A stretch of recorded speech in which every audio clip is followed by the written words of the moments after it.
Good day everyone, I'm Xiu Yi. Today I would like to share some thoughts about hand sanitizers, specifically on its formulation and rheological property from the perspective of a pharmacy. Without further ado, let's get started. Since December 2019, the outbreak of COVID-19 pandemic has risen to be a significant global public health concern, which eventually led to an extensive use of hand sanitizers because of its contagious nature. Generally, hand sanitizers can be categorized into two major groups, which are alcohol-based and alcohol-free. The World Health Organization has recommended the use of alcohol-based hand sanitizers in line with its proven rapid action and also broad spectrums of microbicidal activity that offers instant protections against bacteria and viruses. In the market, hand sanitizers are available in a variety of dosage forms, namely gel, solution, and foam. Each type will have its own unique characteristic where the overall sensory attributes may affect consumer acceptance. Among most hand sanitizer formats, solution form is the fastest to dry, attributes to its highest fluidity and lowest viscosity. However, it may be a false perception that result from spillage happen that left less products on hands due to the poor handleabilities of running solution. For hand sanitizers in foam, despite its slow drying time and expensive production, it is claimed to be highly moisturizing, that it can impart the most moisturized skin feel as it clings to the hand following application. Next, with the increased viscosity caused by interlacing and consequential internal friction, hand sanitizers in gel form can have the highest residence time on hands, and consequently higher ease of administration and consumer compliance because of its non-greasy nature. Additionally, hand sanitizers is also available in the form of spray. However, it has a few limitations, including overspray, get breath by user, and also its flammability. Further, there is also ready-to-use hand sanitizing web. Sounds good? Not really. Long storage time could possibly barricade its disinfection performance because of the degradation of possible interaction between active ingredient and the wrapping materials. Also, the alcohol contained in the impregnated towelette may be too little. In the market, it is very rare to have hand sanitizers offered in the form of solely emulsion or suspension solution. Most of the time, they have been transformed into modified version, which is an emulsion polymer or colloidal suspension that provide better handleability and stability. This is because suspension is prone to instability issues such as sedimentation and cake formation, whereas undesirable flocculation or creaming may happen in emulsion. To have a stable emulsion, interfacial energy must be lowered. Although the alcohols of fewer carbon atoms has higher surface activity, which can therefore reduce the interfacial tension. However, emulsion hand sanitizers is not stable because the molecular chains are too short to form the thicker films to protect the droplet.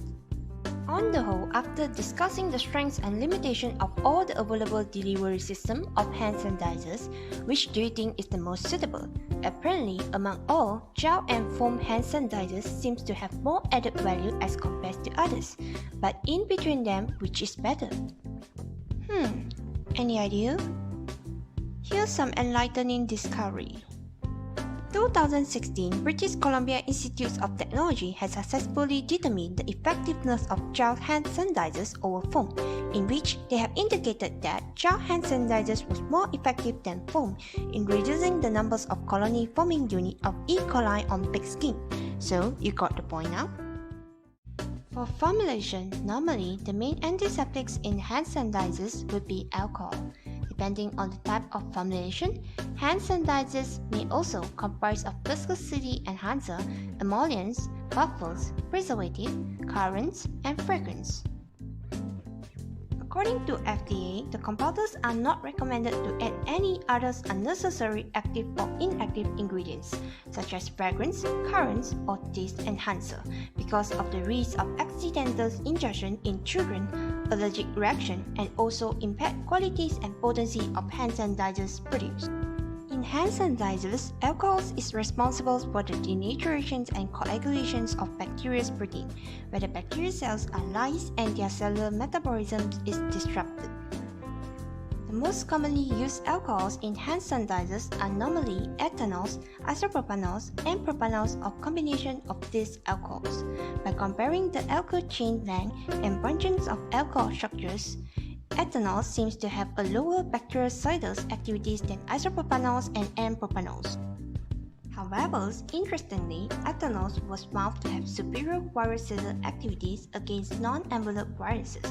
Also, it provides better skin tolerance as compared to the two propanols. Hence, ethanols is a good alcohol of choice in compounding an effective hand sanitizers. During the pandemic period, most of the hygiene recommendations would be frequent hand wash and also application of hand sanitizers.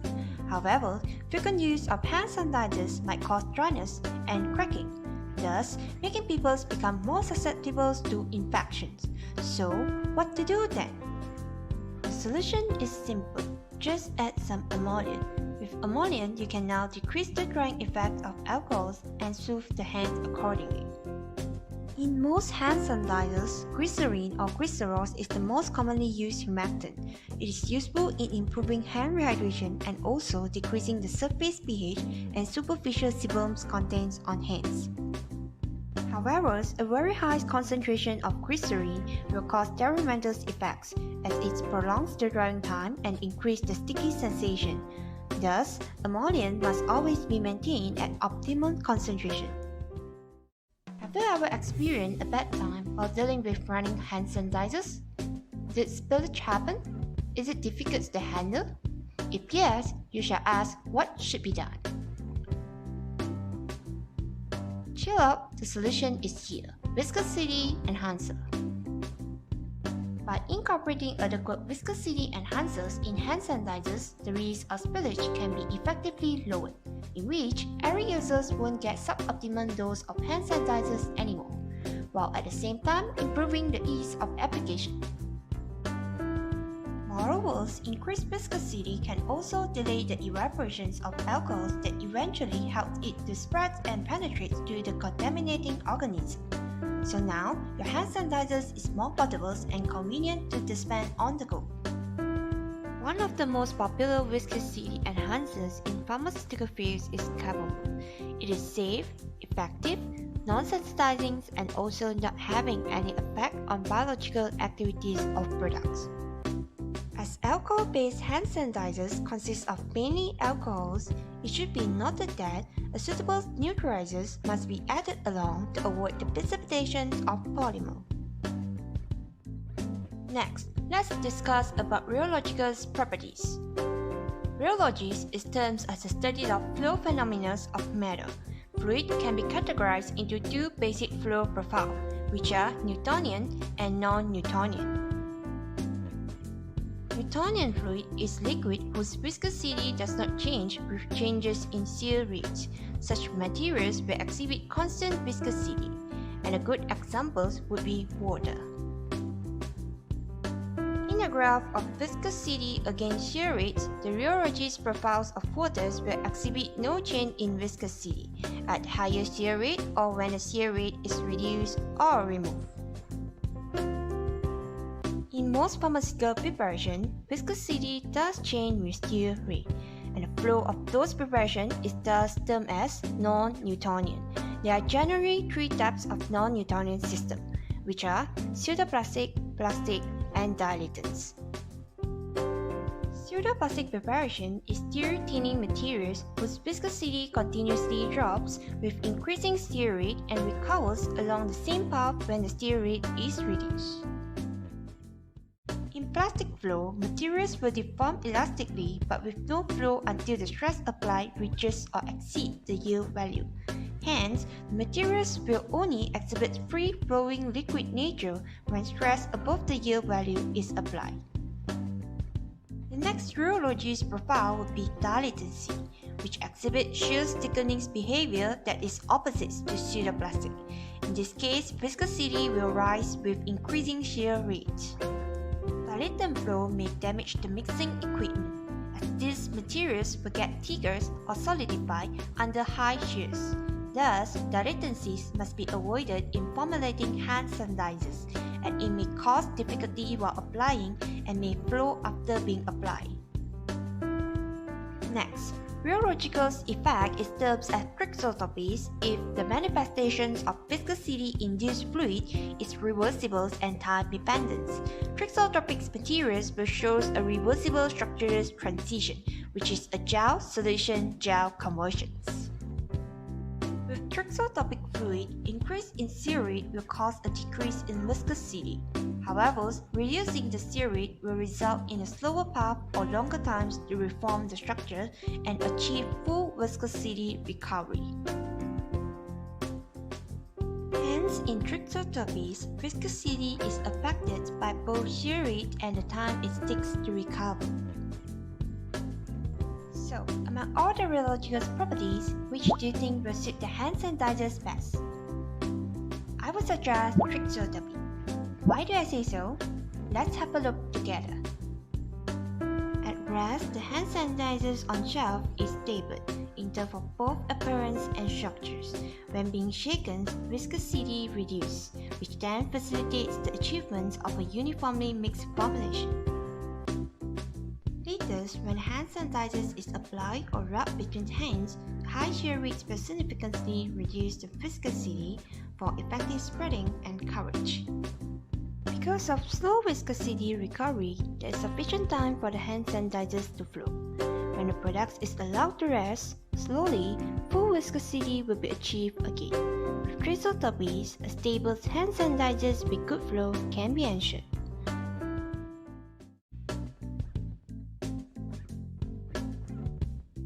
Most of the time, reputable agencies such as WHO and US CDC tend to promote the use of alcohol-based hand sanitizers over those which are alcohol-free. But what's the reason behind? The concern here is that incorporations of antimicrobial compounds other than alcohols in hand sanitizers may contribute to the potential development of antimicrobial resistance. Hence, the use of alcohol-based hand sanitizers is more advisable. Next, whether you notice or not, nowadays there's been increasing interest of consumers towards natural products. To catch up with this trend, it's time to have some formulation reform in hand sanitizers. Other than a commodous emollient glycerol, the use of aloe vera gel should be encouraged. Though aloe vera gel has been a popular humectant among the cosmetic products, but is still lacking in hand sanitizers. Other than soothing the hands, natural aloe vera gel can keep the hands moist and also protect them from harsh and dry weather. So why not in hand sanitizer? Furthermore, instead of using synthetically derived carbamide as viscosity enhancer, naturally derived dental gum with stir thinning behavior can be a possible alternative. In short, to produce a good hand sanitizers, a suitable pro properties must be chosen properly so that the product remains stable over time.